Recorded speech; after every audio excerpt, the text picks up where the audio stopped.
और रिश्तेदारों की ओर से हम लोग छोटा सा गीत गा रहे हैं।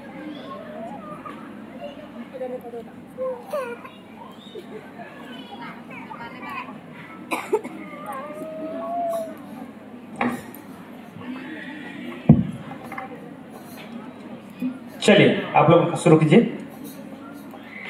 जोहार जोहार जोहार रे मन के कराती जोहार जोहार जोहार जोहार रे मन के कराती जोहार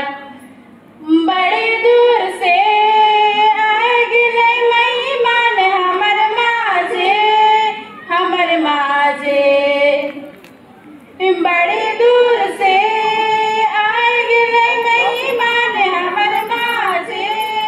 हमर माझे भला स्वागत करा रे रिजे भला मंदिर के बजवा रे रसेरा से भला स्वागत करा रे रिजे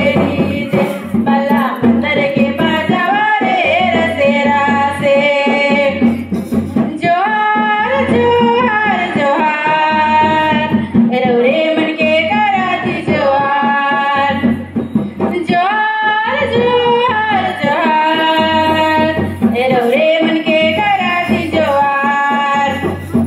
हाथ में धरी के लोटा पानी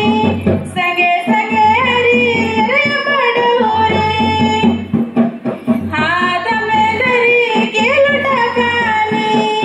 संगे संगे हरियर बड़ोरे भला मला के पींधवा रे रिजे भला नचा गवा जुमारे रसेरा से भला मला के पींधवा रे रिजे भला नचा गवा रे रसेरा से भला स्वागत करा रे रिजे भला मंदिर के बजवा रे रसेरा से जोहार जोहार जोहार रे मन के कराती जोहार जोहार जोहार जोहार रे मन के कराती जोहार बड़े दूर से आए गिले मेहमान हमर माझे